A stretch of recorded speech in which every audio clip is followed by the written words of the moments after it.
이동형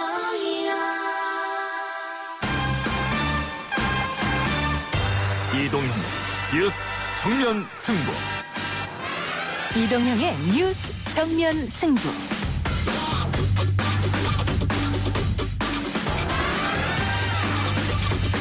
청취자 여러분 안녕하십니까, 이동형입니다. 국회 국토위와 예결위 야당 협상용으로 거론됐던 상임위였는데요. 여기에도 여당 위원장들이 선임됐습니다. 미래통합당이 어떤 결론을 내리든 오늘은 본회의를 열고 국회를 정상화합니다. 원 구성과 관련해서 더는 언급하지 않겠습니다. 오늘은 어떤 말보다 결과로 보여드리겠습니다. 더불어민주당은 국회 원 구성 협상 결렬에 따라 18개 상임위 전부를 여당 몫으로 선출하기로 하고 오늘 위원장을 내정했습니다. 오늘 저녁 본회의에서 표결을 거쳐 결정할 예정인데요. 야당은 쟁점이 된 법사위 교대 제안마저 여당이 거부했다며 책임을 돌리고 있습니다. 일부에서 민주당 정청래 의원과 이야기 나눠보고요. 직원들의 임금 240억 원을 체불해서 논란을 빚고 있는 이스타항공. 이 회사의 창업주는 민주당 이상직 의원인데요. 이 의원은 문제가 되자 7년째 경영에 관여하지 않고 있다고 밝혔습니다.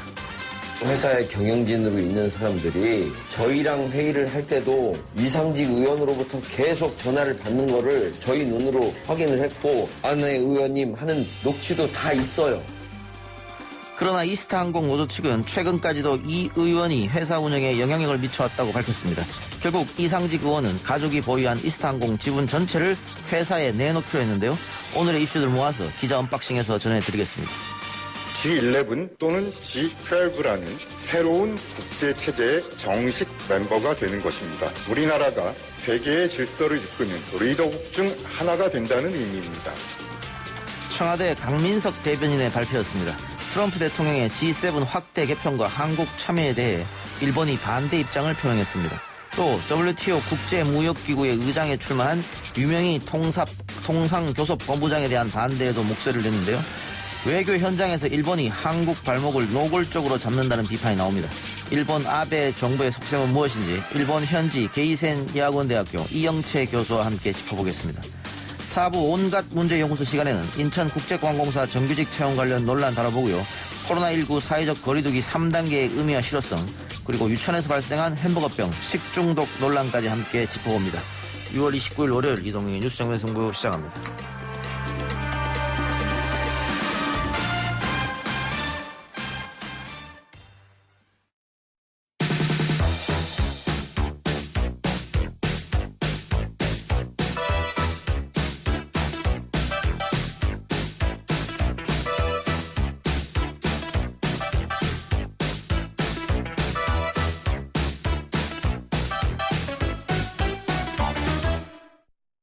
청래당 시간이 돌아왔습니다. 더불어민주당 정청래 의원 어서 오십시오. 네, 안녕하십니까. 정청래입니다. 방금까지 국회에 계셨다고 하셨죠? 네, 국회 4시 반까지 예. 국무총리 시정연설 듣자마자 즉시 달려왔습니다. 예, 원래 오늘 전화 인터뷰가 예정돼 있었습니다만은 네. 생각보다 국회 일정이 조금 일찍 끝났네요. 2시부터 2시간 반 정도 예상을 했는데 예상대로 됐습니다. 예, 오늘 그럼 투표까지 다 완료한 겁니까? 투표 다 했죠. 예. 네. 그래서 정보위원장 뺀 17개 상임위원장을 여당이 맡기로 했고 정보위원장은 국회법상 국회 부의장이랑 논의를 해야 되기 때문에 그렇습니다. 국회 부의장이 한 명이 아직 공석이기 때문에 부의장이 선출된 이후에 정보위원장은 하는 걸로 이렇게 했습니다. 어제 막판까지 여야가 협의를 한다고 해서 오늘 극적 타결을 예상했습니다만 결국은 무산되고 나머지 상임위원장을 모두 민주당이 맡기로 했습니다.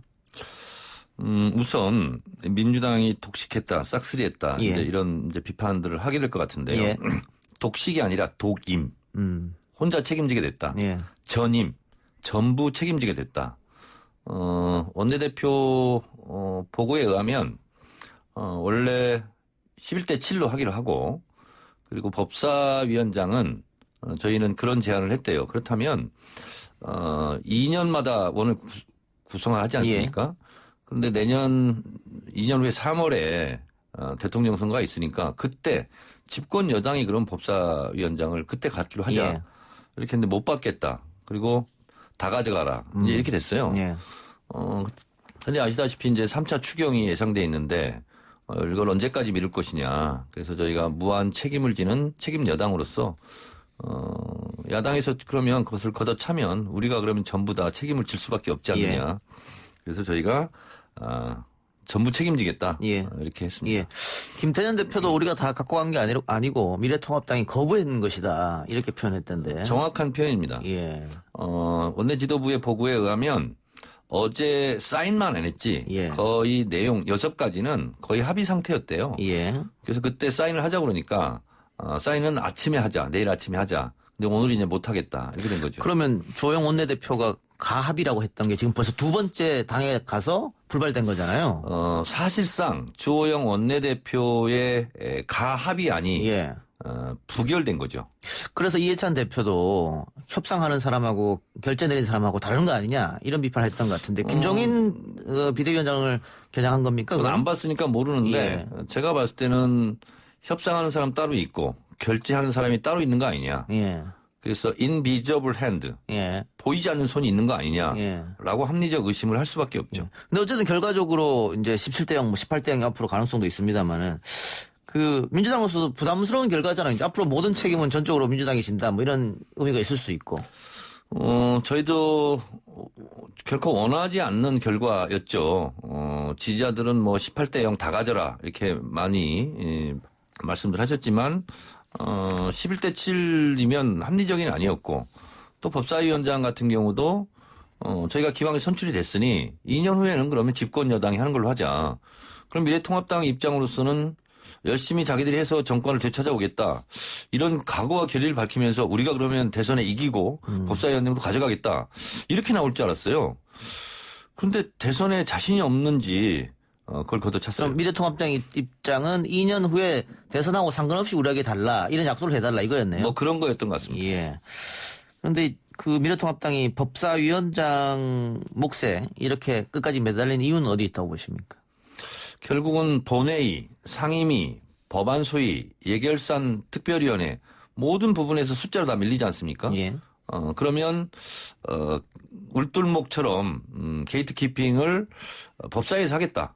물론 본인들은 석 달밖에 못 끈다 하지만 석 달이 어딥니까? 야당의 존재감도 보여주고 투쟁력도 보여줄 수 있는 좋은 길목 상임위원회죠. 그렇기 때문에 저희들은 더더욱 그것을 양보할 수가 없었죠. 예. 일각에서는 미래통합당 초선 의원들이 굉장히 큰 반대를 했다. 그래서 초선 의원들이 정치력이 부재인 거 아니냐. 11대 7 정도는 받을 수도 있는데 뭐 이런 비판도 나오고 있는 것 같아요. 그러니까 제가 알고 있고 또 짐작하기로는 7개 상임위원회 위원장을 하고 싶은 의원이 왜 없었겠어요. 그런데 뭐 장재원 의원도 비슷한 얘기를 했고. 아마 강경파들에 의해서 밀렸던 것 같습니다. 이렇게 되면 미래통합당 자체 내에서 정치가 실종된 거죠. 그런데 어쨌든 미래통합당 의원들은 장외투쟁 가능성은 이야기하지 않더라고요. 그 황교안 장외투쟁은 황교안 대표 시절 재미를 못 봤을 뿐만 아니라 지금 코로나19 상황에서 장외투쟁을 하기가 어렵죠, 물리적으로. 그래서 그러면은 국회 내에서 투쟁하겠다, 격렬한 투쟁을 하겠다, 뭐 이런 얘기를 하던데 실질적으로 그 국회의원 숫자도 모자라고 위원장 자리를 다 지금 이렇게 양보한 상태이기 때문에 그것도 힘들 것 같은데요. 양보라기보다는 포기죠. 포기 그래요. 그러면 격렬하게 한다는 것은 몸으로 맞겠다는 거라면 그건 또 국회 선진화법 위반이죠. 할 수가 없죠, 그렇게.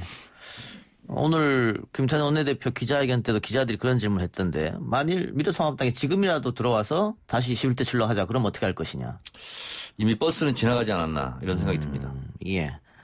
알겠습니다. 자, 최근 정청래 의원님이 식물국회 방지법을 내놨던데 이게 뭡니까? 정당한 사유 없이 무단결석 3분의 1이면 세비 전체를 다 깎자. 월급을 주지 말자. 이런 거거든요. 그러니까 이게 무리한 게 아니거든요. 예를 들면 불가피한 일이 있거나 꼭 일정이 있거나 그러면 국회의장한테 허락을 맡으면 돼요. 그러니까 우리 학교에서도 공결 처리가 되지 않습니까? 그런 것 없이 무단결석을 3분의 1 한다. 그러면 국회의원 의정활동을 할 의지가 없다라고 판단하고 이런 경우는 세비를 전액 삭감하자. 이런 거고요.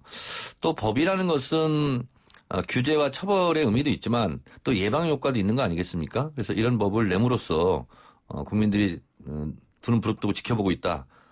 출석 잘하고 의정활동 잘해라 하는 또 견인차 역할을 할 수 있기 때문에 이 법은 통과될 거라고 봅니다. 예.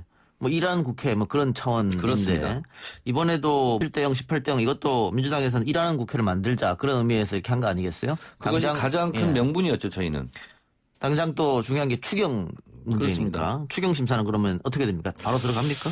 지금 제가 이 방송을 하고 있는 이 순간에 여러 곳에서 지금 상임위가 열리고 있고요. 저는 교육위를 맡고 있는데 교육위는 8시에 열리기로 했거든요. 그래서 이번 주 금요일 날 추경은 통과시키는 걸로 그렇게 지금 일정을 잡고 있습니다. 예.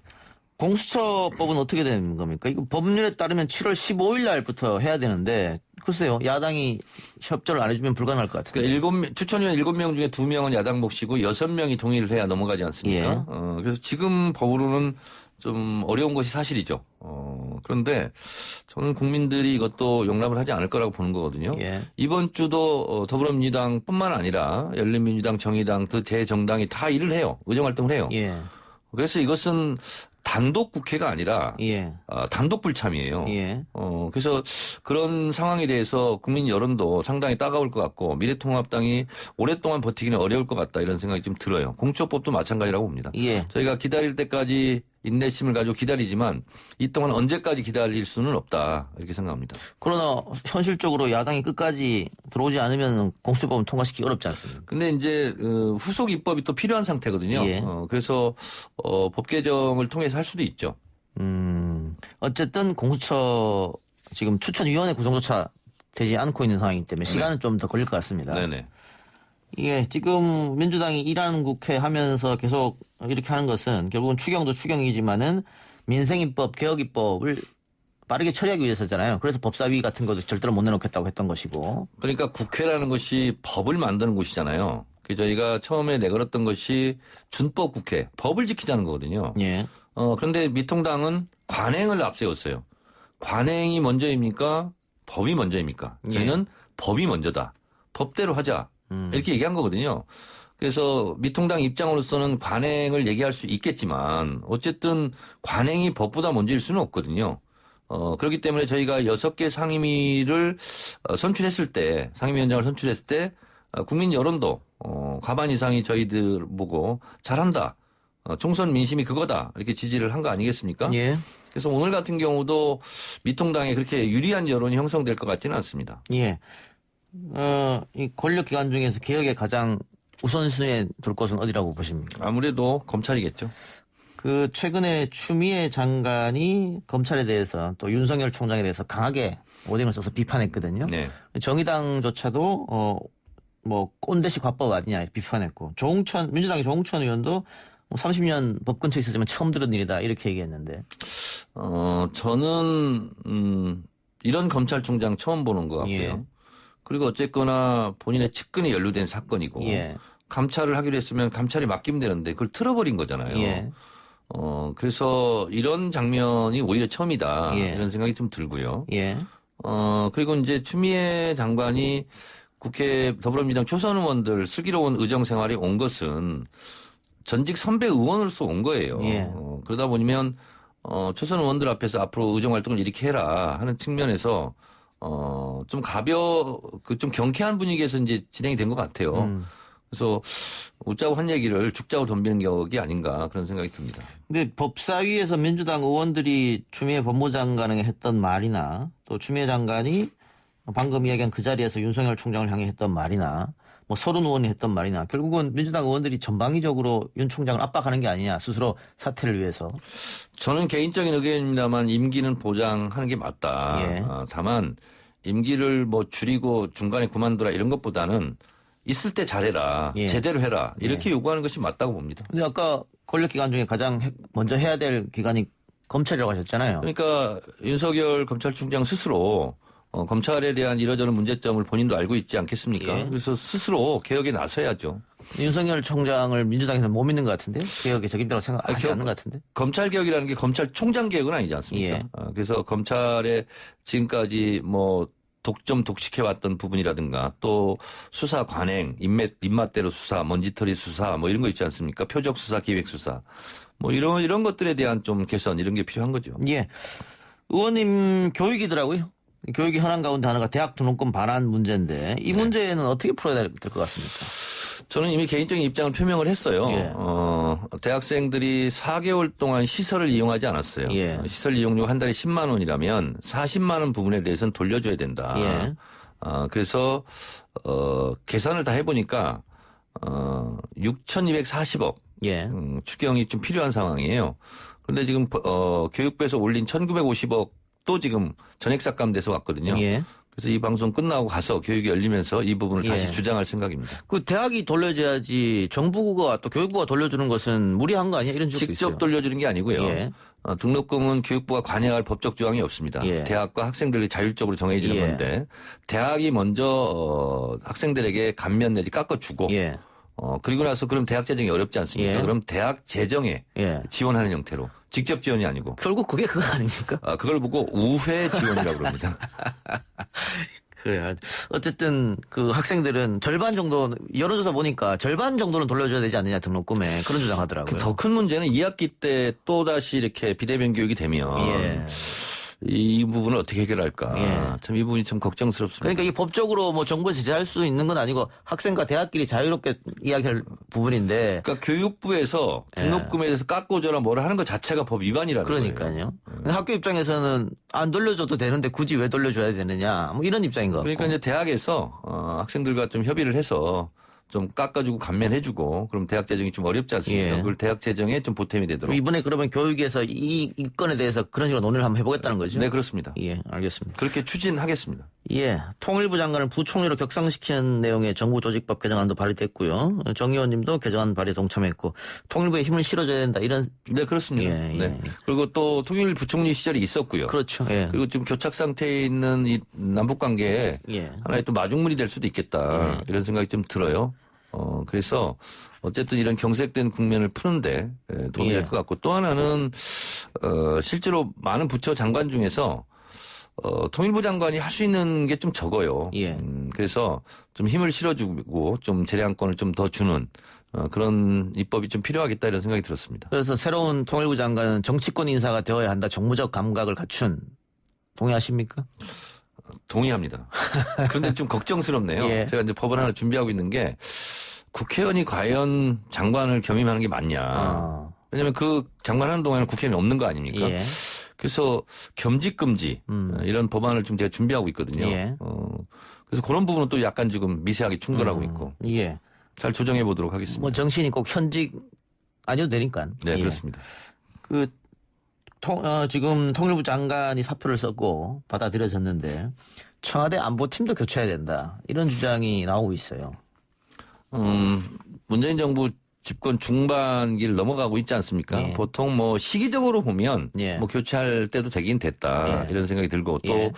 청와대에서 근무하는 게 보통 체력이 필요한 게 아니거든요. 예. 너무나 경무에 시달리고 예. 그래서 이제 선수 교체를 해주는 것은 맞는데 예. 저는 지금 시기는 아닌 것 같아요. 예. 일단 수습을 다 해놓고 예. 다시 시동을 걸게 하고 그 다음에 교체하더라도 하는 게 맞겠다. 아니, 이런 제가 생각이 질문 듭니다. 드린 거는 경질의 의미입니다. 책임을 져라. 그건 아닌 것 같습니다. 그건 아니고. 뭐 그걸 안보라인이 잘못해서 이런 일이 있는 건 아니니까요. 예. 네. 알겠습니다. 의원님 오늘 말씀 여기까지만 듣겠습니다. 출연해서 고맙습니다. 네, 고맙습니다. 1부 순서 마치고 2부 기자 언박싱 코너로 돌아옵니다.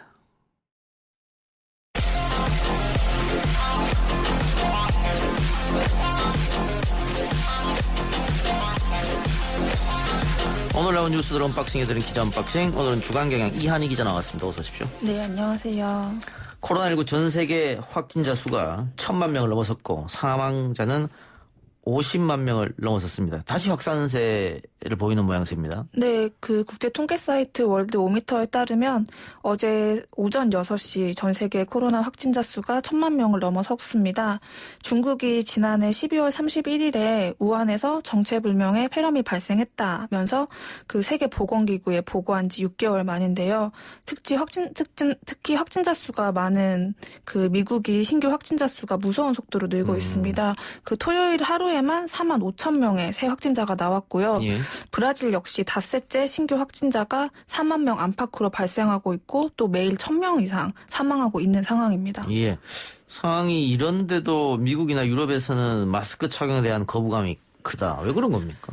네, 일단은 이제 여기가 얼굴을 가리는 게 부정적으로 인식되는 문화 때문인데요. 뭐 범죄 뭐 그런 겁니까? 네, 그렇습니다. 그래서 이제 뭐 미국이나 유럽 같은 경우에 은행에서는 마스크를 착용하지 않는 게 일상화되어 있었고, 그리고 메르켈 독일 총리나 트럼프 그 미국 대통령 같은 경우도 아직까지도 공식 석상에서 마스크를 잘 착용하지 않고 있거든요.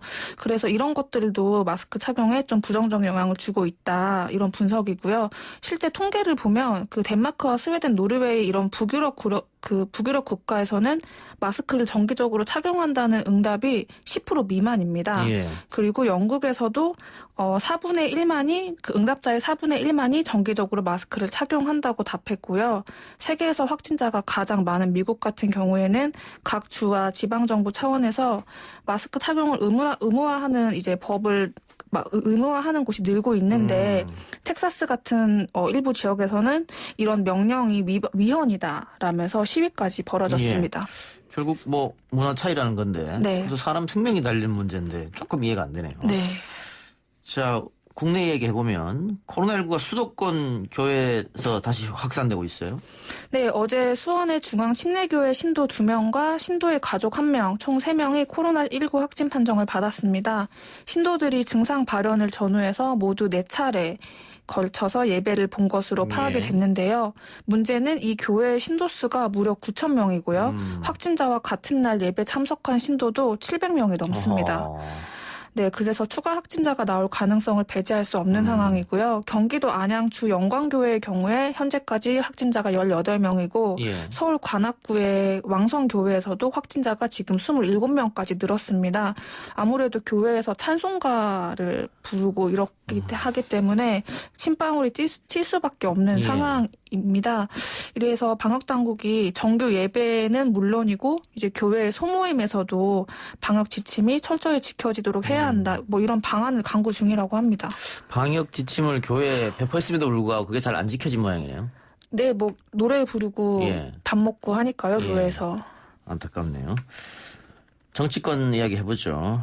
자, 아까 일부에서도 얘기했습니다마는 여야 협상이 최종 결렬됐고 민주당이 18개 상임위원장을 모두 맡게 됐는데 민주당 입장에서도 좋지만 않은 상황인 것 같아요. 그렇죠. 네, 민주당이 지금 협상 결렬의 원인을 통합당에게 돌리고 있는데요. 오늘 김태년 민주당 원내대표가 기자회견을 열었습니다. 자신들이 최대한 양보했고 가합의까지 이뤘지만 통합당이 결국 이를 거부했다라고 비판을 했는데요. 가합의는 뭐 다들 아시겠지만 상임위원장 배분을 민주당 11석 그리고 통합당 7석으로 하고 법사위원장은 2022년 대선에서 승리하는 당이 우선적으로 선택권을 갖는다. 그리고 일본군 위안부 피해자 문제에 대한 국정조사, 한명숙 전 총리 사건 관련한 청문회를 연다. 이런 내용들이 다 가합의에 포함이 됐는데요. 이에 대해서 이제 김태년 원내대표는 최종적으로 합의가 결렬된 게 통합당이 협상권이랑 이제 결정권을 달리하는 구조 때문이다. 이런 말을 했습니다. 그럼 주호영 원내대표는 일단 합의안에 가합의안이죠? 네. 인정을 했는데 당으로 돌아가서 안 된다는 얘기 듣고 최종 결렬했다는 거잖아요. 네, 그러니까 뭐 협상은 주호영 원내대표가 하지만 결정권은 뭐 김종인 비상대책위원장이 가지고 있다. 뭐 이런 뜻으로도 해석할 수 있을 것 같습니다. 예, 알겠습니다. 주호영 원내대표는 어떤 얘기했습니까? 네. 역시 기자간담회를 열어서 7개 상임위원장을 맡는 것은 견제와 균형 차원에서 그다지 의미가 없다는 결론을 내렸다라고 설명을 했고요. 통합당이 상임위원장을 맡게 되면 민주당의 들러리 내지는 또한 뭐 발목 잡기 이런 시비만 일으킨다는 판단이다 이렇게 얘기를 했고 또 이제 주호영 원내대표는 법사위원장을 두고 민주당이 전혀 양보를 하지 않았다라고 비판을 했습니다. 김태년 원내대표가 그 언급했던 가합의안에 대해서도 원 구성은 국회 개원 때 결정해야 할 일이지 대통령 선거 승리 여부에 따라서 이 원 구성을 맡기는 게 국회 독립성이나 자율성에 반한다라고 말했습니다. 제주항공과 인수합병의 난항을 겪고 있는 이스타항공 대주주인 이상직 민주당 의원이 가족의 이스타항공 지분을 모두 반납하겠다 이렇게 말했네요. 네, 이상직 민주당 의원이 오늘 직원의 임금 체불 문제에 대해서 창업자로서 매우 죄송하다면서 가족회의 결과 가족이 가진 이스타항공 지분을 모두 반납하기로 결정했다고 서면으로 밝혔습니다. 이 지금 임금 체불이 250억 원에 달하는데요. 이게 그 제주항공과의 인수합병에 가장 걸림돌이 되고 있습니다. 뭐 절반 정도는 책임지겠다고 했습니다만은. 네. 네, 일단 그리고 또 창업주인 이 의원 일가를 둘러싼 각종 의혹이 제기됐습니다. 이제 이거의 진화를 좀 나선 것으로 보이고요. 관련해서 이 의원은 이스타홀딩스의 이스타항공 주식 취득 과정과 절차는 모두 적법했고 관련 세금도 정상적으로 납부를 했는데 국민의 눈높이에 미치지 못한 점이 있다면 정중히 사과드리겠다 이런 입장을 밝혔습니다. 이스타 항공을 이제 가지고 있는 게 이스타 홀딩스인데 네. 그 이스타 홀딩스를 만들어 가지고 이상직 의원이 자녀들에게 주식 100%를 다 이렇게 한 거잖아요. 네. 그래서 제주항공과 인수합병이 되면 이 자녀들만 가족들만 돈을 많이 벌 수 있다. 네. 뭐 직원들은 그 월급도 제대로 못 받는데 뭐 이런 비난에 직면해서 이번에 그러면 가족이 갖고 있는 지분을 모두 반납하겠다라고 네. 했는데 조금 늦은 거 아니냐 뭐 이런 지적도 있어요. 네, 그렇죠. 왜냐하면 이게 계속 지금 주주총회 같은 게 열리지 않고 있었거든요. 계속 밀리는 이런 상황이었기 때문에 그리고 언론 보도가 막 나오니까 이제 오늘 입장을 발표한 거여서 네. 알겠습니다.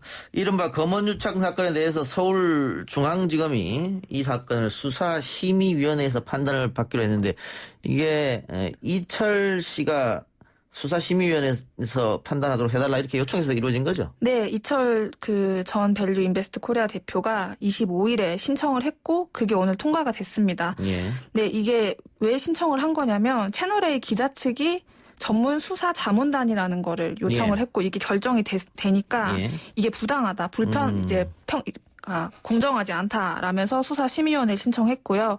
수사심의위원회는 국민적 관심이 많은 사건의 수사 과정을 심의하는 위원회입니다. 그러니까 즉 수사가 잘 되고 있는지를 보는 건데요. 지금 이 사건을 두고 피해자와 피해자 모두 수사 과정을 신뢰하지 못해서 이런 상황이 벌어지고 있는데 이에 따라서 이 사건이 지금 서울중앙지검의 형사 1부, 법무부의 감찰, 전문수사 자문단, 수사심의위원회 포함해 총 4곳에서 이제 판단을 받게 됩니다. 자, 그런데 이재용 삼성그룹 부회장도 수사심의위원회를 요청해서 받아들여졌고 거기서 이번에 불기소 결정이 또 났고 그러한데 이 수사자문단과 수사심의위원회는 다른 겁니다. 근데 수사자문단은 피의자가 요청해서 이루어지는 게 아니거든요. 그런데 이번 검찰이 이동재 기자가 이거 해달라고 하니까 화사졌단 말이죠. 그런데 이철 씨가 수사심의위원회 그렇다면 수사심의위원회 열어달라. 이거 안 받아주면 노골적으로 이동재 기자 편을 든 거다라고 비칠 수밖에 없으니까 그렇다면 수사자문단도 받아주고 수사심의위원회도 받아주자 이렇게 된 거네요. 네, 그런 상황입니다. 상당히 복잡하게 됐습니다. 하나만 더 하죠. 집단 식중독이 발생해 이른바 햄버거병까지 유발한 경기도 안산시의 한 유치원에 대해 경찰이 오늘 압수수색에 나섰습니다. 네, 경찰이 오늘 오전 10시부터 12시까지 해당 유치원에 수사관들을 보내 압수수색을 진행했는데요. CCTV 12개와 관련한 급식 자료 30건 등을 확보했습니다. 경찰은 이번에 확보한 CCTV를 통해서 식중독 사고 이후에 유치원 측이 고의로 이제 보존식이라는 게 있는데 이걸 폐기한 게 아닌지 집중 조사할 계획입니다. 보존식이라는 거는 식중독 등에 대비해서 집단 급식 시설에서는 이제 급식을 하고 나면 의무적으로 재료를 남겨서 6일 동안 보관을 해야 됩니다. 근데 일부 보존식이 지금 없는 상황이고요. 아시겠지만 식중독은 발생한 후에 유치원에서 원생이랑 가족 포함해서 총 114명이 유증상자고요. 이른바 햄버거병이 의심되는 유치원생도 16명에 달하고 이 중에 4명은 지금 신장 투석까지 하면서 집중 치료를 받고 있습니다. 그날 먹었던 음식에 대해서 폐기 처분했다 벌써 그런 얘기가 돌아서 압수수색의 과연 효과 좀 지켜봐야 할 것 같습니다. 알겠습니다. 오늘 말씀 여기까지 듣죠. 지금까지 기자 언박싱 주간경영 이한희 기자였습니다. 네, 감사합니다.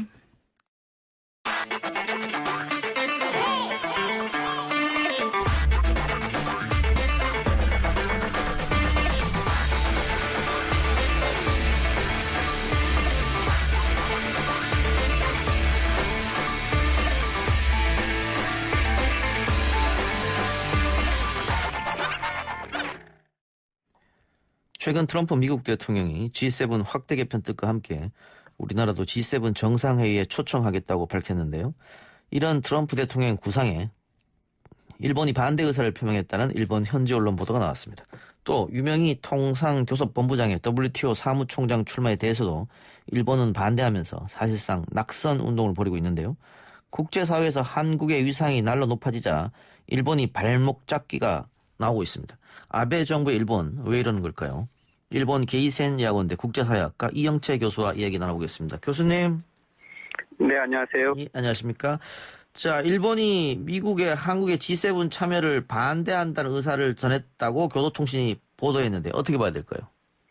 이것은 정부 관계자라고 이야기를 했는데 사실로 봐야 되고요. 예.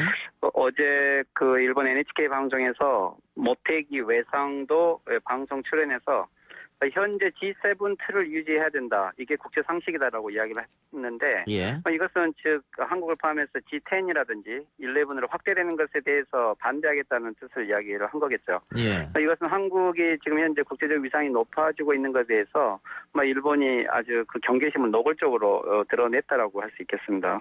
그런데 지금 트럼프 대통령이 이야기한 거는 우리뿐만이 아니고 호주, 인도 몇 개국이 더 포함되지 않습니까? 일본은 이 다른 나라가 참여하는 것도 다 반대하는 겁니까? 아니면 유독 우리나라한테만 이렇게 경계심을 드러내는 겁니까? 원래 일본 같은 경우는 지금 G7에 유일하게 아시아 국가로서 일본이 들어가 있고요. 이 틀이 그대로 일본의 가장 국익이라고 생각을 하는 거죠. 예. 그런데 이제 트럼프 대통령은 문재인 대통령에도 이야기했지만 G10을 통해서 예를 들면 브라질, 인도 그리고 러시아 그리고 한 대 더 들어갔죠. 호주? 예, 호주죠. 예, 여기까지 포함을 해서 확대해서 새로운 국제 질서를 생각하고 있다고 하는데, 예. 일본 입장은 이 한국의 초청을 주최국이 하는 일회용 손님으로 그냥 규정을 하고 싶어 하는 거고요. 그리고 이것을 한국은 예를 들면 상주하는 멤버가 되는 형태로 될 수 있으면 가려고 하는 건데, 일본 입장에서는 아시아에서 유일한 일본이 참여하고 있는 이 틀이 깨지는 것은 어떻게 보면 일본의 국제적인 위상이 저하되는 것을 보이는 거기 때문에 반대를 하죠. 예. 근데 이제 일본이 맨 처음에 이걸 반대하는 논리가 러시아에 대해서 캐나다와 영국이 반대하고 있는, 즉 국제법을 준수하지 않는다라고 이야기했던 것을 일본도 암묵적으로 동의하면서 실제 러시아보다는 이 한국을 저지하기 위해서 러시아 반대 논리를 가져온 거겠죠. 그래서 예. 확대해서는 안 된다라는 건데, 이제 일본 입장은 한국 같은 경우가 강제징용 배상 판결도 인정하지 않고 전략물자에 대해서도 법을 지키지 않았다라고 하는 사례들을 들먹이면서 실질적으로 한국도 국제법상 이 G7에 들어올 수 있는 자격이 없다라는 것을 좀 강조하는 형태로 이것을 활용하고 있는 거죠. 그렇다면은 일본은 지금까지 아시아에서는 일본이 독보적인 존재로 국제적 위상을 떨쳤는데 한국이 들어오게 되면 자신들의 국제적 위상이라든가 존재감이 하락한다. 이런 걸 우려했다는 말씀입니까? 물론 이제 첫째는 국제적으로는 일본이 유일하게 아시아 국가를 대표하고 있었다고 볼 수 있는데, 예. 한국이 일본하고 똑같이 경쟁하는 위치에 있고 한국의 위상이 이 코로나 사태 이후에 향상된 것에 대해서 물론 긴장을 하고 경계는 하고 있죠. 그렇지만 이게 이제 일본 국내에서는 또한 미묘한 좀 정치적인 반응이 있는 것은 지금 아베 정권 시대가 되어서 아베 정권의 모든 정책들이 거의 실패로 드러나고 있으면서 이것은 아베 정권의 정책적 실패에 동시에 한국과의 경쟁 속에서 일본의 위상이 국제적으로 추락하고 있는 것은 동시에 국내적인 정책 실패만이 아니고 결국 아베 정권에 들어서 자민당 집권 시기에 일본의 국제적 위상이 추락하고 있는 것과 연결되어 있는 거기 때문에 어떻게 보면 이거 G7에서 10으로 한 개국이 더 늘어난다는 의미가 아니고 일본 입장에서는 국제사회 전체에서 국내적으로 일본 사회의 이 위상이나 발언이 떨어져 있다는 것에 대한 상징적인 하나의 정치적 사건이 되고 있는 것 같습니다. 예. 우익 성향이죠. 산케이신문 보도를 보면 한국은 미국과 동맹 관계에 있으면서 경제에선 중국에 의존하는 양다리 외교를 전개하고 있다. 트럼프 대통령이 G7에 한국을 초청하려는 건 문 대통령에게 어느 진영에 붙을 것인지 확실히 하라는 압박이다. 이런 이야기를 했는데 이건 어떻게 보세요? 이것은 산케이신문이나 보수신문, 요미우리까지도 이렇게 바로 보도를 했는데 예. 될 수 있으면 이것은 이제 그들 입장에서 봤을 때는 한국은 어떻게 보면은 김칫국부터 마신다라는 식으로 이렇게 편말했고요. 예. 즉 실제 트럼프 대통령이나 미국 사회도 이례적으로 단지 초청하는 것에 불과하는데 한국은 이것을 오히려 더 국제사회의 새로운 주역이 된 것처럼 착각을 하고 있고 오히려 이것은 미국 또는 트럼프 행정부의 전략이다. 중국과 미국 사이에서 오히려 한국은 양쪽의 선택을 강요받을 거고 결국 중국의 타겟이 될 것이다라고 하는 형태로 오히려 의미를 폄하한 기사인데 예. 근데 이제 뭐 한국 입장에서는 방금 말씀드린 것처럼 뭐 인도라든지 호주 또는 브라질 다른 나라들과 함께 참여를 하고 있는 거기 때문에 실제 뭐 중국을 견제하는 형태의 확대 전략이지만 이게 한국만이 꼭 타겟이 되고 있는 것은 아니기 때문에 예. 실질적으로 그런 중국 입장에서 봤을 때는 꼭 한국만에 대한 불만을 가질 수 있는 문제는 아니고요. 예. 뭐 그런 의미에서 별로 정치적인 효과가 없음에도 불구하고 오히려 이 산케이 신문이나 보스 신문은 중국과 미국 사이에서 한국이 오히려 더 매운맛을 볼 거다라는 식으로 해서 이 정치적 영향을 될 수 있으면 축소시키려고 하는 해석이죠. 예. 그러니까는 뭐 G10이나 G11 뭐 이렇게 국제 정세가 바뀌는 것이 아니고 미국이 개최국이니까 한국은 그냥 옵저버 자격으로 한번 초청당하는 것에 불과하다 이렇게 폄하하는 거네요. 그 언론 보도는.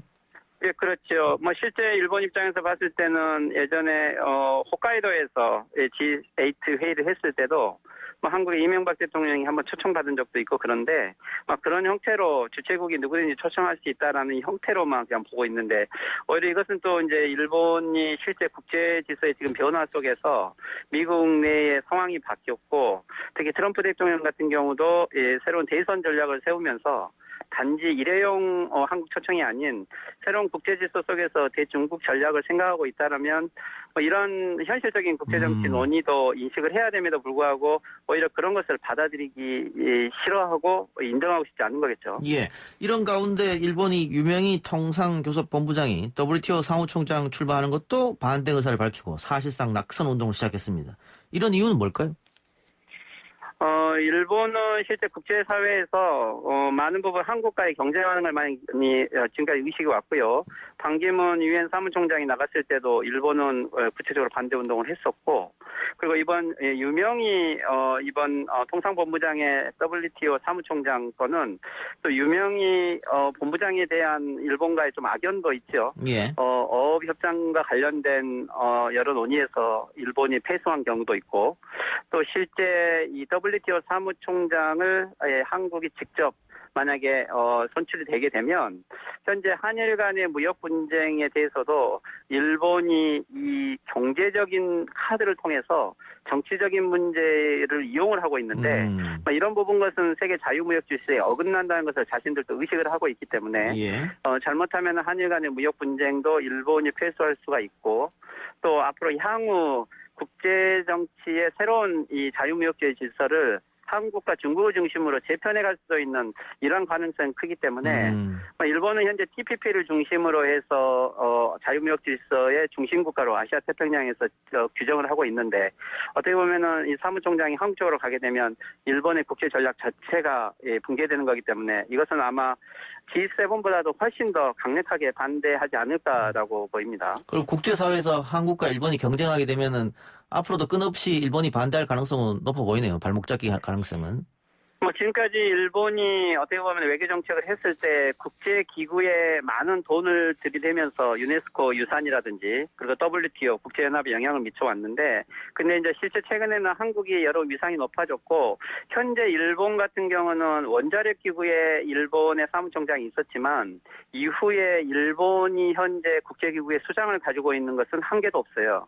그렇지만 오히려 한국이 훨씬 더 진출하고 있기 때문에 뭐 일본 입장에서는 국제사회에서 오히려 일본의 위상을 제3세계국이나 유럽 이런 국가에 유지하기 위해서 오히려 더 안간힘을 쓰려고 하는 것이고 이런 부분에서는 이 한국이 훨씬 더 두각을 나타내고 있는 것에 대해서 아시아를 대표하고 있는 나라 입장에서는 오히려 일본은 한국을 더 저지하려고 하는 거겠죠. 아베 총리가 교체가 된다면은 어떻습니까? 일본의 입장이 조금 달라질까요? 아니면 같은 태도를 계속 보일까요? 여하튼 지금 아베 정권은 이 한국을 국내외적으로 혐한 정책을 쓰고 그리고 국제적으로도 한국을 고립시킨 전략으로 계속 나오고 있죠. 예. 근데 일본의 이제 전체적인 국외에서의 일본의 입장은 한국과 협력 노선보다는 한국을 배제하는 노선을 쓰고 있기 때문에 아베 정권 시기에 이 한일 간의 협력을 기대하기는 어렵고요. 예. 하지만 이제 포스트 아베 논쟁이 지금 계속 진행되고 있는데 예. 여기에 보면 후보들 중에 한 사람은 키시다 전 외상 그리고 또 한 사람은 이시바 시게루 전 간사장인데 이 둘은 지금 현재 이 일본 국내 정치에서는 아베 수상을 대체할 수 있지만 즉 키시다 전 외상 같은 경우는 아베 수상과 정책이 같기 때문에 실제 인기가 4%밖에 없어서 지지율이 올라가고 있지 않고요. 대신 반 아베 노선을 표방한 이시바 시게루 같은 경우가 30% 이상으로 지지율이 급성장하고 있는데 지금 이 구조는 앞으로 누가 되든지 포스트 아베는 아베 정책을 따르면 인기가 없다는 거고 그렇다면 한일 관계라든지 북일 관계 이런 부분에 있어서도 탈아베를 해야만 인기가 올라간다는 것을 고려하면 다음 포스트 아베는 누가 되더라도 실제 한국과의 관계 개선은 필요하다라고 일본 사회는 지금 느끼고 있고요. 특히 현재 이 경제 관계자들은 오늘 7월이 되면은 이 한일 무역 분쟁 1년째가 되기 때문에 실제 결과적으로는 일본이 많은 피해를 보아서 오히려 이번 경제인들은 현재 한일 관계 개선을 훨씬 강력하게 잘한다. 요구하고 있어서 개선의 여지도 보이는 것 같습니다. 교수님 오늘 고맙습니다. 네, 수고하십시오. 예, 지금까지 일본 게이센 여학원대 이영채 교수였습니다. 글쎄 안 들려 들을 뉴스 없어 아무 뉴스도 귀에 들어오지 않아 듣고 또 들어도 들을 뉴스 없어 만든 게 이 프로야 이동영의 뉴스 정면 승부.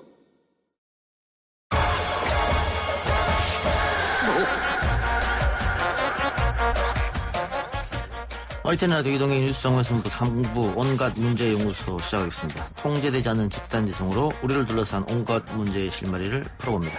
충격적 구성학번 김기태 변호사, 이 시간이 최고의 컨디션 최영일 시사평론가, 압도적 토크 잠재력 국립암센터 가정과학과 명순건 교수 나왔습니다. 어서 오십시오. 안녕하세요. 반갑습니다. 반갑습니다. 네, 일주일에 한 번 저에게 꿀맛 같은 휴가를 주는 시간. 쉬는 시간. 쉬는 시간입니다. 예. 김기태 변호사가 오늘 너무 피곤해 보여요. 왜요? 늘 피곤한 거 아닙니까? 구상학번에 얼굴이 이럴 수가 없잖아요. 제가 4시 30분에 일어나서 새벽 4시 30분에 일어나서 자야 되는데 뒤적뒤적 또 하다가 6시에 운동을 가고 이때까지 계속 이 방송 준비를 하려고. 그건 변명이 안 돼. 왜냐면 나는 4시 반에 일어났거든요.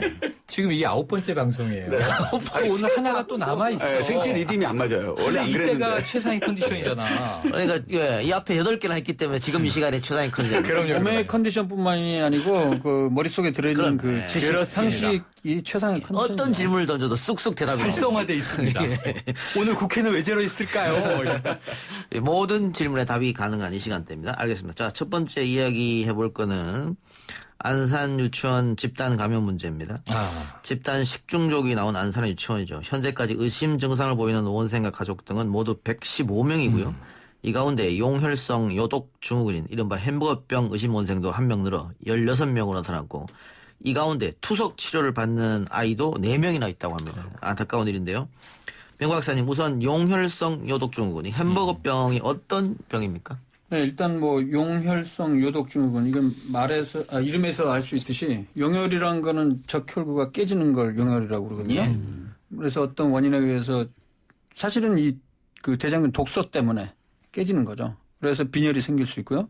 그다음에 혈소판 수치도 낮아질 수 있고. 그다음에 요독증후군이라고 그랬으니까 요독이란 거는 원래 요소 있지 않습니까? 요소란 게 신장에서 걸러져야 되는데 정상적으로 혈중 농도 이상으로 신장 기능이 그 표현이 어떻게 해야 되죠? 기능 저하. 기능 저하. 그 평상시 하던 용어 그대로 나와버리네. 그런 표현이 있을 수 있죠. 그렇죠. 일상적으로 조금 당황스럽습니다. 아무튼 신장 기능이 떨어졌을 때 요소를 소변으로 배출해야 되는데 그냥 못 배출하니까 필터링을 제대로 못하니까 혈중의 농도가 높아져서 여러 가지 증상을 초래하는 그걸 이제 용혈성 요독증후군이라고 하는데요. 원인은 지금 현재 알려진 거는 대표적인 게 바로 대장균입니다. 대장균 중에서도 대장균이라는 건 이제 우리 몸에 정상적으로도 또 발견이 되긴 하지만은 특정 독소를 갖고 있는 대장균, 그래서 장출혈성 대장균에 의한 그 감염증인데요. 우리가 O157이라고 들어보시지 않았습니까? 이제 O는 이제 항원의 종류의 O, A, B, C, D, E, F, G, O에 157번째에 해당하는 항원형을 갖고 있다. 그래서 이름 붙여진 건데요. 이게 사실은 알려지게 된 거는 1982년도에 미국에서 그 어린이들이 특히 그 상한 이른바 그 햄버거를 먹고 이런 병이 생겼다 해서 햄버거병이라고 불리게 됐습니다. 전형적인 증상은 음식을 이제 오염된 음식을 먹은 후에 설사가 발생을 하죠. 예. 보통 한 2, 3일 정도 지나서. 그러다가 이 설사가 발생한 이후에 일주일 혹은 길게는 한 2, 3주 후에 이 용혈성 요독증후군이 발생을 할 수 있는데 문제는 이런 게 발생을 하게 되면 일부에서는 5% 정도에서는 사망까지 할 수 있는 좀 무서운 병이고요. 또 뭐 사망하지 않는 경우를 할지라도 많게는 뭐 25%까지 혹은 30%까지 그 뭐 투석까지 해야 되고 만성 신장 부전까지 갈 수 있는 조금 뭐 무서운 병이라고 볼 수 있겠네요. 그 신장 투석을 하는 아이도 4명이 나왔는데 그 뭐 일각에서는 평생 신장 투석을 해야 된다 이런 얘기도 있던데 그건 어떻습니까? 그러니까 그거는 투석하는 경우가 한 5% 내외로 보고가 되고 있고요. 근데 이 투석을 하는 사람들 중에서도 한 25%에서 30% 많게는 50%까지 만성 콩팥병으로 가기 때문에 만성 콩팥병이면 이게 회복이 안 되는 경우가 대부분이니까 혈액 투석이나 뭐 복막 투석을 하는 경우가 발생할 수 있죠. 그런데 지금 이 건에 대해서는 정확하게 얼마나 될지는 아직은 알 수는 없습니다. 예. 근데 문제는 감염 경로를 모른다는 거예요. 아까 뭐 상한 음식 먹으면 그럴 가능성이 있다고 하지만 아직 이 건에 대해서는 감염 경로가 상한 음식인지 다른 건지 모르잖아요. 그러니까 예전에 우리나라에도 이제 햄버거병이라는 게 처음 알려졌을 때 몇 년 됐죠. 예, 2016년 9월 25일 날 4세 여아가 맥도날드에서 햄버거를 먹다가 그래 햄버거병에 의심되는 병의 증상을 보여서 9개월 후인 2017년 7월 5일 날 어머니가 맥도날드 상대로 검찰에 고소를 제기한 사건이 있었는데요. 이 사건은 불기소 처분됐어요. 왜냐하면 아이의 그 햄버거병이라고 주장하는 피해와 그다음에 맥도날드 햄버거의 인과관계가 소명이 되지 않아서 불기소 처분된 사건이고요. 근데 그 이유는 두 가지인데 하나는 이 햄버거병이 48시간의 잠복기가 있답니다. 그래서 2일 후에 나타나는데 이 여아는 햄버거를 먹고 나서 2시간 만에 구토와 뭐 설사와 이런 걸 했다. 그거 하나랑 그다음에 물적 증거를 9개월이 지났으니까 물적 증거를 확보하지 못해서 그냥 불기소 처분된 사례입니다. 그때 공분이 일어났던 게 뭐냐면 이게 82년 미국 사례를 봐도 덜 익힌 소고기 때문에 발병했다. 근데 이제 햄버거 안에는 소고기 패트가 들어가지 않습니까? 근데 그때 많은 또 그 패스트푸드에서 일했던 아르바이트생들이 맞다. 이게 조리가 너무 이제 불안전하다. 그렇습니다. 문제가 있다. 심지어는 뭐 상한 패티를 썼던 적도 있다. 또는 뭐 이렇게 버려진 걸 봐라. 여러 가지 증거 사진도 막 올라오고 그랬어요. 근데 말씀하신 대로 직접적 인과관계가 입증되지 못했다. 자, 그런데 이번에 그럼 이 유치원의 경우에는 무엇이 원인일까? 우선 덜 익힌 소고기 패트는 이게 식단을 봤어요. 6월 10일부터 12일에 첫 발병이 일어나는데 그 주간의 식단을 보니까 수제 돈가스가 하나 있었고 그다음에 야채, 소 불고기가 있었고 그럼 고기류면은 저 두 가지겠네? 근데 문제는 또 이 덜 익히거나 덜 씻은 채소를 통해서도 된다는 거예요. 유제품도 꼭 고기만은 아니더라고요. 그러니까 상한 유제품도 있고. 그러니까 그렇게 보면 종류가 많아지는데 샘플들이 있어요. 근데 지금까지는 역학조사 결과 대장균이 안 나왔어. 근데 문제는 6가지의 음식물이 폐기돼서 조사할 수 없는 게 있어요. 이게 뭐 우엉채라든가 찐 감자라든가 궁중 떡볶이라든가 바나나라든가 이런 게 있는데 그 6가지는 왜 없어졌을까? 그럼 이거 일부러 폐기한 거 아니야? 근데 그건 간식이에요. 간식은 보존해야 될 의무가 없다는 거예요. 맞습니다. 법적으로 확인이 안 되는 거죠. 지금 이 오리무중에 빠졌습니다. 그 원장은 입건이 됐고요. 예. 그 원장은 보존식 고의로 폐기한 건 아니고 보관 의무를 몰랐다라는 입장인데 이것도 지금 보관하지 않으면 가태료 50만 원밖에 안 되거든요. 맞아요. 이게 현실성이 없다는 그런 비판이 좀 나오고 있는 실정이고요. 어쨌든 오늘 압수수색까지 했습니다마는 이 보존식이 폐지됐기 때문에 과연 여기서 뭐 어떤 증거를 찾을 수 있을까? 그것도 약간 의문입니다. 그리고 또 유치원 학부모 6명이 최근 원장을 식품위생법 위반과 업무상 과실치상 혐의로 고소했는데요. 학부모들은 유치원이 보존식 일부를 보관하지 않는 것이 증거 인멸한 게 아닌지 의심스럽다. 이렇게 원인 규명을 요구했는데 이게 증거가 없기 때문에 법적 책임을 물을 수 있겠느냐 이런 생각도 들어요. 제가 아까 전에 말씀드렸다시피 맥도날드 사건하고 비슷한 경우라고 생각을 하는데 일단은 지금 압수수색을 했고 그다음에 역학조사를 했음에도 불구하고 어떤 원인에 의해서 지금 이렇게 유치원생들이 아픈지 또는 뭐 햄버거병에 걸려서 지금 또 또 4명을 투석을 하든지 이 인과관계가 밝혀져야 되는데 밝혀지기 좀 쉽지가 않다. 또한 6월 12일 날 유치원에서 첫 환자가 발생했는데 6월 29일 날 상록보건소에서 29일 날 발표를 했죠. 그래서 한 해 좀 시간이 또 오래됐습니다. 그 사이에 또 보존식도 여하간 폐기 처분해버린 상황이기 때문에 인과관계를 밝히기가 쉽지 않을 것 같습니다. 방금 김 변호사 말대로 첫 증상이 12일 날 나왔는데 유치원 등원이 중지된 것은 19일. 관계기관 회의는 26일. 예. 너무 너무 늦지 않았냐. 그러니까 이게 유치원을 왜 학부모들이 분노를 하고 고소까지 했냐면 12일에 어떤 아이가 아팠어요. 복통이 났어요. 배탈인가 보다 하루 있었는데 혈변까지 나오는 거예요. 병원 응급실로 데리고 갔겠죠. 그게 이제 안산 고대병원이 있습니다. 근데 고대병원에는 여러 원생 환자가 모인 거예요. 유사 증상을 가진. 그럼 식중독이네? 그래서 이 고대 안산병원에서 해당 상록보건소로 통보한 게 16일이에요. 보니까 지금 여러 명이 다 발견돼 다 같은 유치원 원생이다. 이상하다. 집단 발병 아니냐. 보건소는 16일에 인지. 그 유치원에 통보. 그 유치원은 19일에 이제 등원하지 마세요. 그리고 이 사건이 이제 보건소를 통해서 방역당국에 전달이 됐는데 방역당국은 저는 코로나19 대응하느라고 경황이 없었던 것도 있었을 거예요. 26일에 대책회의. 이렇게 쭉 늘어졌는데 자, 그중에 보세요. 이게 감염 원인은 안 나왔지만 115명의 환자가 한 유치원에서 다발적으로 나왔는데 원생만이 아니라 원생의 가족. 원생과 물놀이 했던 26개월의 영아. 그리고 또 이제 교직원. 이들이에요, 다. 그럼 이거는 원에서 발생한 것만은 분명해요. 원인은 모르지만 이 중에 이제 20여 명이 입원을 했고 말씀하신 대로 16명이 지금 햄버거병 증상 4명의 원생이 투석 중. 그러니까 이거는 원인을 지금 못 밝혔을 뿐이지 공간적인 지점은 명확하잖아요. 합리적인 의심을 할 수 있다. 유치원에서 발생할 수 있는. 그래서 오염된 호수나 수영장에서도 이 햄버거병이 전염될 수도 있습니다. 명 박사님, 이 전염성은 어느 정도 됩니까, 이 병이? 전염성은 어떤 걸 저는 대장균으로 시작을 하니까.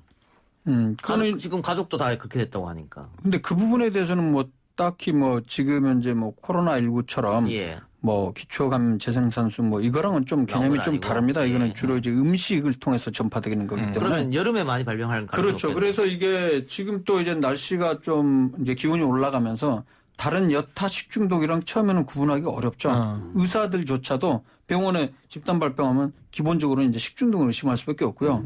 방금 얘기한 이런 이른바 햄버거병, 이런 용혈성 그다음에 요독증 같은 경우는 아까도 말씀드렸지만은 설사 증상이 대략 한 2, 3일 있다 발생한다 치더라도 그로부터 시작해서 평균적으로 한 일주일 후에 이 증상이 나타나거나 길게는 2, 3주까지 갈 수 있는 상황이기 때문에 처음부터 그걸 의심하기는 쉽지 않죠. 그래서 아마 그런 과정들 때문에 좀 늦어지게 되지 않았나 싶습니다.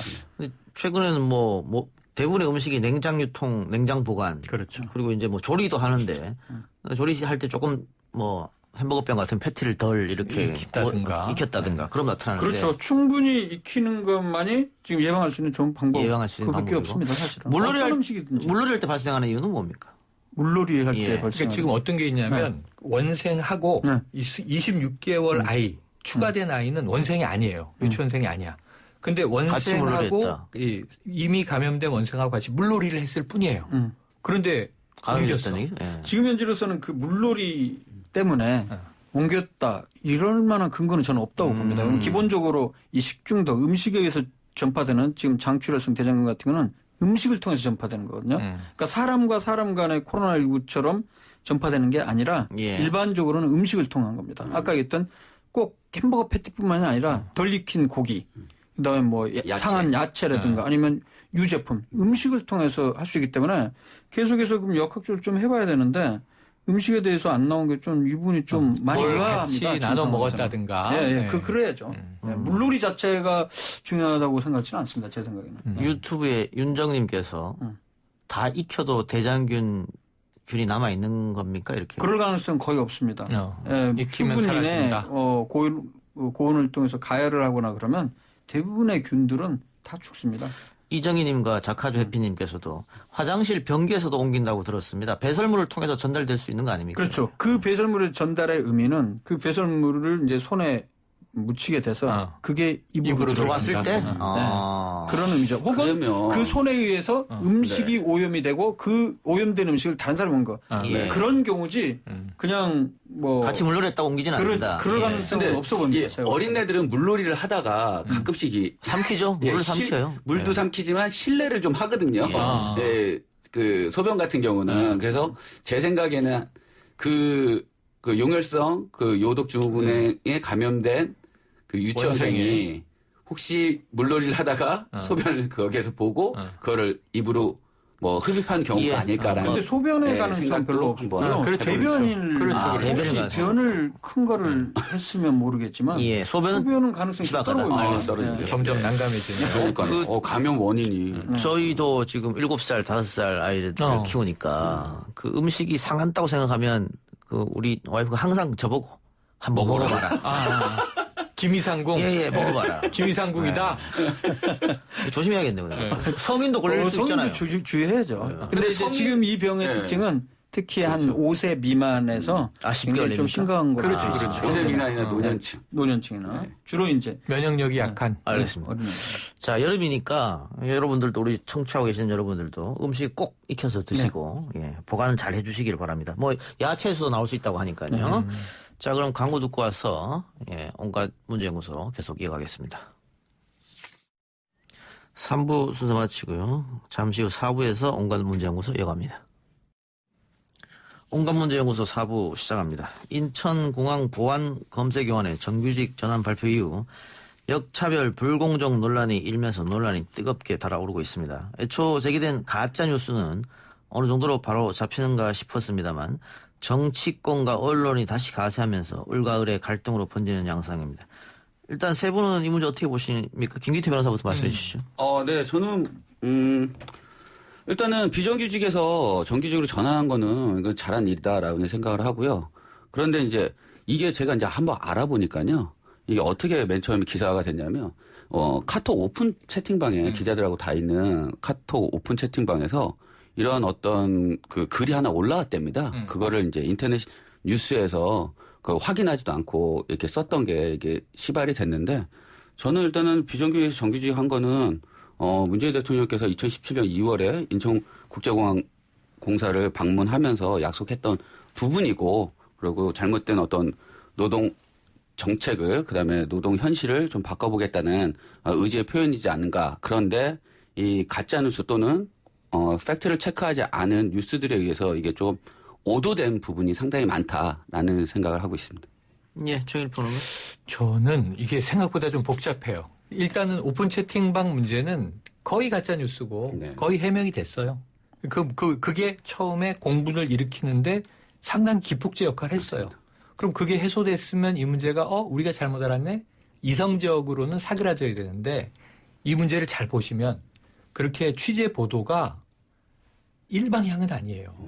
자, 인천공항공사 사장, 구본환 사장이 자, 이제 2천여 명을 정규직으로 전환합니다. 발표를 해요.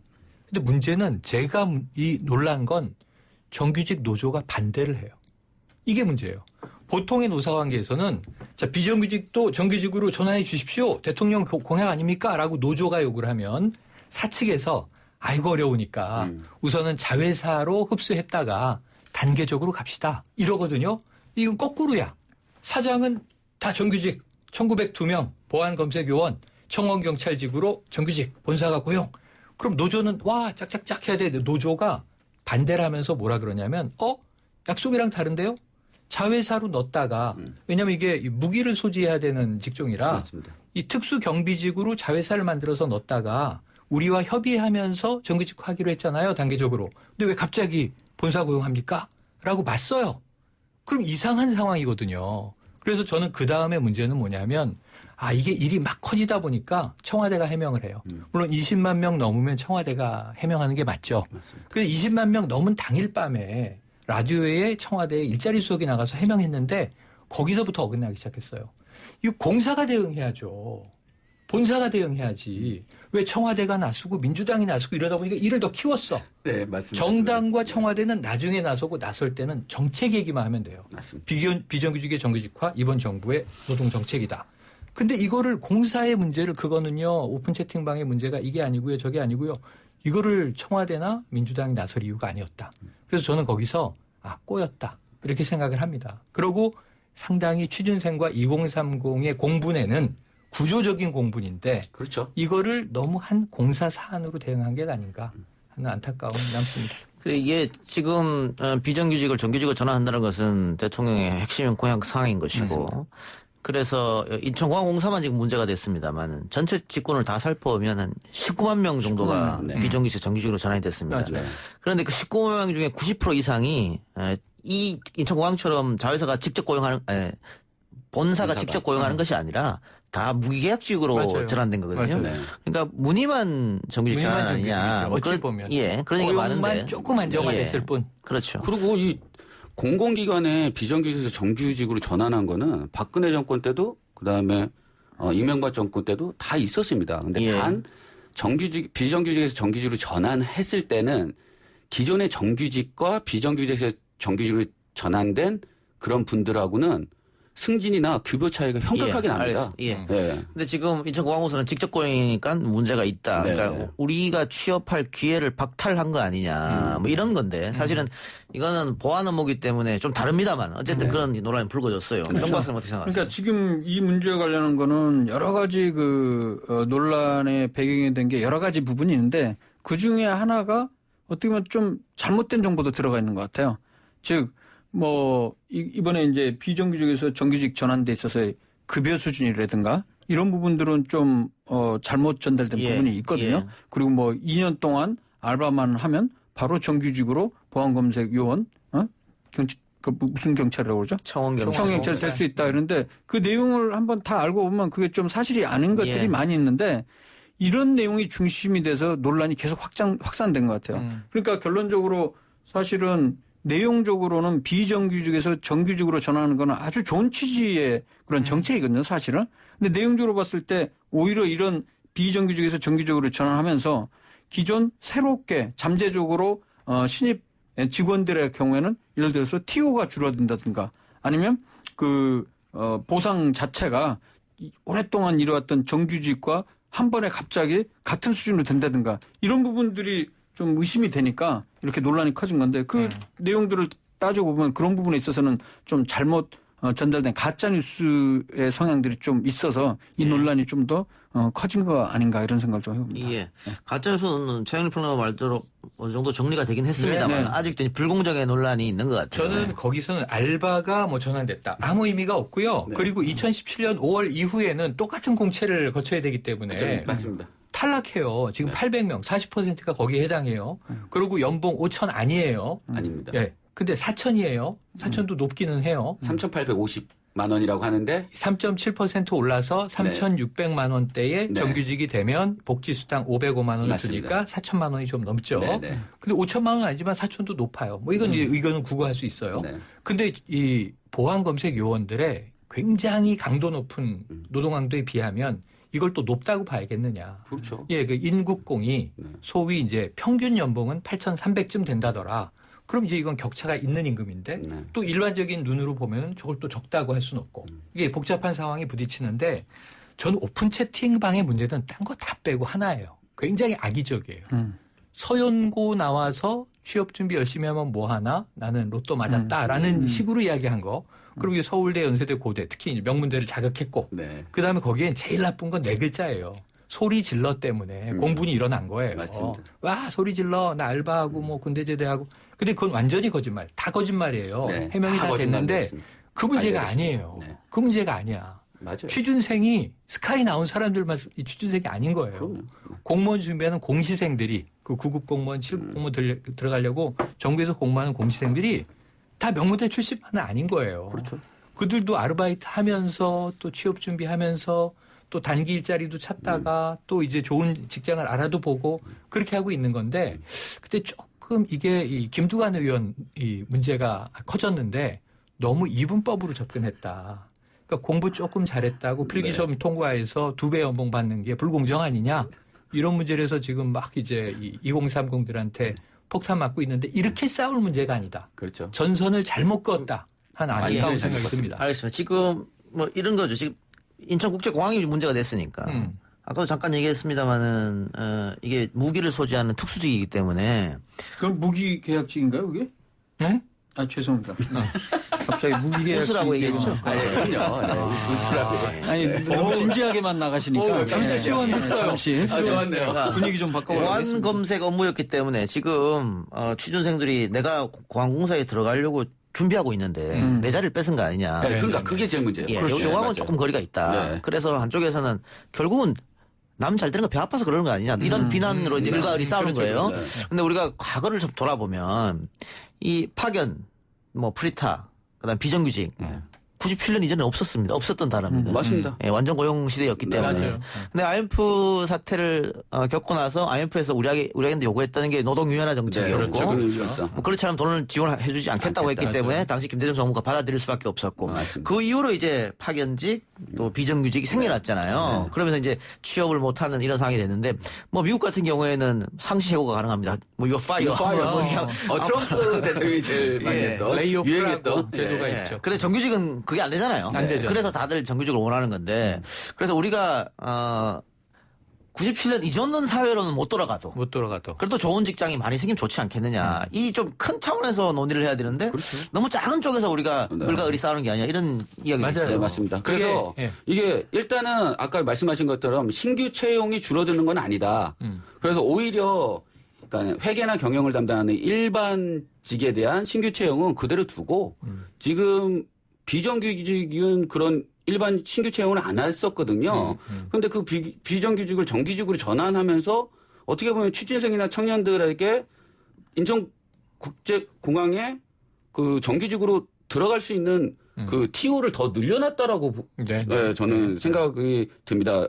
물론 이 기사만 맨 처음 기사만 보면 청년층이나 취준생들이 당연히 공분하는 걸 인정을 합니다. 어떻게 보면 그 취업 기회의 불공정성과 어떻게 보면 정규직으로 되는 기회를 박탈하는 상대적 박탈감을 느낄 수 있겠지만 곰곰이 따져보면 취업 부분이 좀 더 넓어진 게 아닌가라는 생각을 하고 있습니다. 근데 제가 생각에는 일단 비정규직을 정규직으로 전환하는 정책에 있어서 사실 결론적으로는 그렇게 되면 예산도 비용도 만만치 않게 들어갈 텐데 지금같이 한정된 조건 속에서 다른 정규직 채용이나 이런 것은 침해를 받지 않고 비정규직을 정규직으로 전환하는 부분들 이 부분도 좀 한번 좀 심하게 생각을 해야 되지 않습니까? 근데 그것도 공사가 해명을 했어요. 뭐냐면 지금 이게 1902명에 그리고 그중에서 한 800여 명은 채용될지 안 될지 모르는 공개 채용을 거쳐야 되는 과정에 어쨌든 정규직 전환의 발표가 회사는 냈는데 지금 원래 문재인 대통령 2017년 방문했을 때 10,000명 고용하겠다였거든요. 근데 9,700명이에요.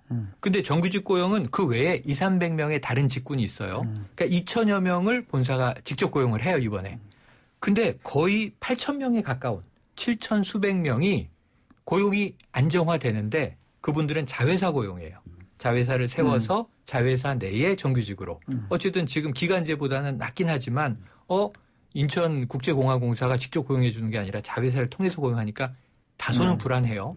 다수는 자회사 고용인데 이분들 중에 특히 1,900명이 이제 보안검색 요원이라는 게 문제인데 회사 입장은 명확해요. 뭐냐면 그 무기 소지하는데 자회사 고용한다면서요. 이게 정규직 노조 입장인데 회사는 이분들이야말로 고객의 생명을 다루는 분들이다. 생명과 안전을. 인천공항, 국제공항 가면 누구를 주로 보냐면 보안검색 요원이 주로 눈에 보여요. 드라마 주인공도 했어요. 보안검색 요원이. 최수빈 씨가 나왔어. 나는 정규직인 줄 알았어요. 그때는. 근데 정규직이 아니더라는 거죠. 그래서 본사의 입장도 이해는 돼요. 근데 이게 뜨거워진 이유는 인국공이기 때문이에요. 왜냐하면 이 다수의 취준생이 바라보는 가장 최고의 직장이죠. 1위의 최고의 꿈의 직장. 100대 1의 취업 경쟁률. 156대 1의 취업 경쟁률. 1년에 10명에서 20명 뽑을까 말까. 맞습니다. 거기에 5~6천 명이 모인단 말이에요. 근데 거기에 연문이 뚫렸대. 이렇게 되다 보니까 술렁술렁한 건데 내용을 보면은 불공정하지 않아. 공정해. 근데 문제는 본질은 그게 아니야. 그렇죠. 불공정을 겪고 있는 다수의 청년층을 어떻게 할 거냐. 그렇죠. 이게 국가적인 문제야. 예, 그래서 결국은. 이 문제의 본질은 어떻게 하면 청년들의 일자리를 많이 늘릴 수 있을까를 고민을 해야지. 무슨 로또 맞습니다. 취업이다, 황제 연봉이다 이런 게 아니라는 얘기예요. 그래요.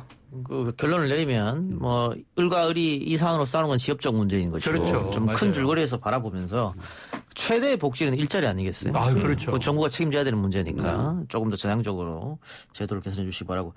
자, 다음 주제는 사회적 거리두기인데요. 그 전에 보이는 라디오가 잠시 멈췄습니다. 그래요? 예, 기술적 문제로 송출이 안 돼서 복구 안 중에 보여요? 있으니까요. 예. 그럼 코파도 되는 거네? 그 목소리는 나옵니다. 그러네요. 목소리가 나와버렸네. 아이고, 이런. 예, 예. 여러분들 뭐 듣는 라이브로 들어주시면 됩니다. 듣는 라이브. 그리고 뭐 라디오나 또 앱, 또 팟빵으로는 또 나가고 있으니까요. 예. 저희 보이는 라디오가 YTN 다른 모든 시간대가 100명이 안 됩니다. 실시간에. 그렇습니까? 우리는요? 500명이 넘습니다. 이야. 와우. 유일한 방송이죠. 유일한 예. 방송. 대박이네요. 그런데 지금 터졌습니다. 기술적인 문제로. 예, 기술적 문제로. 듣는 라이브로 들어주시기 바라고요. 자, 사회적 거리두기 3단계로 나눴는데 어떻게 되는 건지 이 시간 최고의 컨디션 최영일 평론가가. 네, 1단계 지금까지 고강도 사회적 거리두기, 생활 속 거리두기 이거 이제 없어진다고 보시면 되고요. 사회적 거리두기 1단계, 2단계, 3단계. 지금 1단계예요. 1일 확진자 50명 이내 그리고 감염 경로를 확인할 수 없는 깜깜이가 5% 이내 정도면 1단계로 봅니다. 일상생활 가능합니다. 사회경제 활동 가능합니다. 고위험군 지역에 갈 때만 이 전자 출입 명부를 작성하고 방역 수칙을 지키면 다 이용할 수 있어요. 전자 출입 명부 QR 코드입니까? 예, QR 코드를 찍고 입장할 수 있어요. 예를 들면 뭐 포차 갈 수 있어요. 근데 이제 마스크 쓰고 최대한 거리두기를 해야 된다는 얘기죠. 고위험군은 좀 특별 관리하고 있고 방역 수칙 안 지키면 집합금지 명령. 자, 2단계는 1일 확진자가 50명이 넘어서 50에서 100명 사이 정도. 그러면은 이건 이제 2단계로 보고 2단계의 경우에는 고위험군 업소들은 중지 그리고 다중이용시설이 고위험군처럼 제한적인 이용이 가능 그리고 50명 이상 모이는 것을 금한다. 예. 그럼 어떻게 되냐면 실내 결혼식 같은 게 어렵다. 네, 결혼식은 뭐 최대한 50명 이상 보통 오죠. 예. 뷔페 같은 거 안 되죠. 예. 3단계는 100명 넘어서 세 자리를 찍는다. 100명에서 200명 사이라고 했지만 이거 뭐 200명 넘을 수도 있는 거니까요. 어쨌든 세 자릿수 이상이 되면 3단계. 3단계는 이 지금 외국의 락다운을 생각하시면 됩니다. 이 아주 필요한 조건에 뭐 출퇴근이라든가 외부 활동을 제외하고는 외출을 금지하고 예. 모든 시설들 운영 중단, 공공시설 하지 않습니다. 그리고 이제 사실은 야외 활동 중단 이렇게 되는 겁니다. 예. 그리고 저희는 지금 1단계지 않습니까? 지금 1단계죠. 네, 1단계고. 근데 1단계와 2단계 경계인데 나오는 건 일단 1단계로 예. 치고 있어요. 지난 토요일 날 네. 탤런트 김정균 씨 결혼식에 다녀왔는데 일단 들어가면서 다 마스크 체크하더라고요. 그렇죠. 마스크 네. 다 하고. 열도 재고? 예. 열은 안 재고 마스크. 열은 안 재고. 마스크. 그리고 그 내부에서도 많은 분들이 협조적이어서 마스크를 벗지 않고 계속 결혼식을 보고 있더라고요. 그래서 그래도 어느 정도 우리가 질서 있게 하고 있지 않느냐 그런 생각 뷔페 식당을 이용했나요? 아닙니다. 앉아서 그냥 네. 나오는 거였습니다. 예. 그런 거였고 지금 1단계이기 때문에 스포츠 행사 간중이 허용되지 않습니까? 제한적으로. 오는 금요일부터. 예, 거리두기 하면서 뭐 인원 제한이 있는데 실내 스포츠는 아니고 실외 스포츠, 네, 야구, 축구만 이제 허용되는 맞습니다. 거죠. 네. 실내는 아무래도 감염 우려가 좀 있기 때문에 그렇죠. 그런 상황인데 일부에서는 실내 스포츠도 위험하지 않느냐 뭐 이런 지적이 있는데 실내 스포츠가 위험한 건 지금 딱 하나인 게 영국이 지금 세계 5위로 다시 창궐 해요. 그런데 왜냐하면 이 피해를 풀어버렸어요. 네. 그 리버풀이 우승을 했어요. 네. 우승을 확정지었죠. 근데 리버풀이 우승할 때 안필드 경기장에서 팬들이 막 얼싸안고 울었어요. 뭐 좋긴 좋겠지. 수천 명이 그랬죠. 근데 이 바이러스가 계속 는 거예요. 그러니까 우리도 최일 평론가 스포츠도 다룹니까? 제가 안필드에 가서 이 리버풀 경기를 직관했잖아요. 뭐는 못 하시겠어요. 모르는 게 없어요, 어떻게. 뭐는 못 하시겠어요. 근데 리버풀이 이 저 우길기를 한번 띄우는 바람에 제가 완전히. 팬을 보이콧했는데 근데 어쨌든 이제 우승을 확정지었는데 늘어나고 있다. 그래서 우리도 지금 우리는 이번 금요일부터 해제하는데 30%만 관중이 들어와요. 그래서 사회적 거리를 두는 아니, 자리를 3개씩 띄어 앉으면 네. 돼요. 널찍널찍하게 앉는데 네. 그리고 마스크 쓰고 봐야 되고요. 네. 이 과거처럼 치맥 안 됩니다. 음식물 그렇죠. 섭취 못 합니다. 맞습니다. 술도 당연히 안 되죠. 네. 그래서 이 방역 수칙 지키면서 들어갔다 나오고 이 감염만 없다면 괜찮을 것 같은데 그렇지 않으면은 바로 중지될 겁니다. 야구장에서는 치맥이 제일 근데 좋은데. 좀 우려가 되는 건 치맥이 중요한 것 같지는 않고요. 제 생각에는 그 응원하는 거. 비말. 크게 그렇죠. 소리를 치면서 노래를 부르면서 이게 제일 문제라고 저는 생각해요. 최강두산 이렇게. 근데 그거 안 하고 조용히 마스크 쓰고 보기에는 참 이게 참 어려운 문제긴 한데. 밋밋해. 그래도 이게 7월 3일부터 입장하면서 허용을 한다고 했을 때는 제 생각에는 거리는 뭐 2m 정도 충분히 여유를 두고 마스크는 다 착용하게 하고 가능하면 좀 조용한 분위기에서. 그렇죠. 그 쉽지 않을 것 같아요. 현장에 가는 사실 그렇게 안 하면 감염의 위험성 실외라 할지라도 크게 소리를 지르고 이러면서 비말이 퍼지면서 주변 바로 옆에 감염될 가능성은 배제할 수가 없겠죠. 그렇지. 만약 방역 수칙을 안 지키면 강제 퇴장시킬 수 있나요? 퇴장시킬 수 있어요. 네, 네네. 그래요. 근데 더 큰 문제는 종교시설 확산입니다. 지금 수도권 교회에서 계속해서 확진자가 늘어나고 있어가지고 종교시설을 고위험 시설로 지정해야 되는 거 아니냐. 아니 뭐 헌팅포차, 단란주점 보다도 더 위험한 게 종교시설 아니냐. 왜냐하면 그랬죠. 모여서 뭐 찬송가 부르고 뭐 이렇게 하다 비말이 또 튈 수밖에 없으니까 식사도 다 같이 모여서 하고 이렇기 때문에. 지금 2개 버전의 얘기가 오늘 나와 있는데 하나는 대형 교회인데 예배에서 확산된 것 같지는 않다. 왜냐하면 거리 두기를 충분히 하고 큰 교회가 뭐 온라인 예배도 접속을 하고 마스크 다 쓰고 찬송가 크게 안 부르고 그냥 조용한 차분한 예배를 드렸다. 여기서는 오염된 것 같지 않다. 문제는 뭐냐면 대형 교회가 끝나고 나서가 문제예요. 맞습니다. 소규모 집단 모임이 많아요. 그러니까 교회 식당에선 식사 못 하는데요. 밖에 식당에서 이제 교인들끼리 3, 4, 5 모여서 이 식사도 하고 차도 마시고 성경 공부도 하고 뭐 원어 성경 공부도 하고 그다음에 이제 이 그 그룹별 모임도 하고 여기서 전파가 된 것 같다라는 주장이 하나 있고 오늘 방역당국 발표에 따르면 특정 교회이긴 하겠지만 예배를 드릴 때 마스크를 쓰지 않거나 찬송가를 이제 크게 부르는 장면도 일부 목격돼서 예배 중에도 감염 가능성은 있습니다라는 얘기도 나와서 둘 다 주의하지 않으면 제 생각에는 종교시설도 고위험군에 들어가게 될 가능성이 높습니다. 아니 그 신천지 문제가 터졌을 때도 온라인으로 예배 보자는 얘기 많았잖아요. 맞아요. 지금은 또 아닌 것 같아요. 근데 특히 이 불교나 천주교와 다르게 개신교에서는 교단의 어떤 지원이 거의 없는 수준이고 그다음에 특히 개척교회 같은 경우에는 교회를 열지 않으면 목사님이나 목사님 가족들이 생계에 또 위협을 받게 돼요. 그렇기 때문에 지금 이게 코로나19 전국이 장기화됨에 있어서 한 달, 2달은 참을 수 있었는데 물론 신학적인 면이 제일 크겠지만 이 장기화되면서 계속적으로 교회를 닫고 있을 수는 또 없거든요. 그런 문제가 좀 있는 것 같습니다.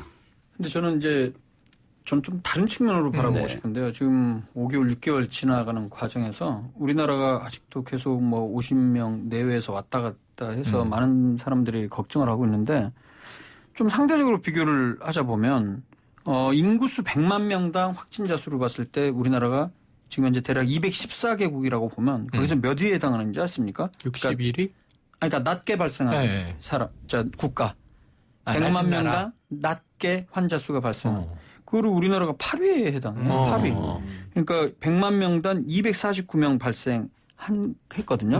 물론 중국이나 이런 데는 인구가 워낙 많기 때문에 58명으로 좀 더 낮긴 하지만 제가 말씀드리고 싶은 거는 다른 지금 현재 전체적으로 발생자 수 1위 미국부터 시작했고 대부분 그 유럽이나 이른바 그 OECD 그 잘사는 국가들이 다 위에 포진되어 있는데 우리나라는 그 중에서도 굉장히 낮은 축에 속하는 거고 저는 방역을 참 잘하는 편이 아닌가라는 생각이 들어요. 실제 우리 지금 40명 오늘도 42명인가 발생했지만 이 중에 30명이 국내 감염이고 12명 많게는 막 15명 20명까지도 계속 해외 나올 수밖에 없는 거는 당연히 다른 나라에서는 창궐하는 상황이기 때문에 완전 차단하지 않는 이상 우리는 계속 이렇게 나오지 않을까라는 그런 생각이 들거든요.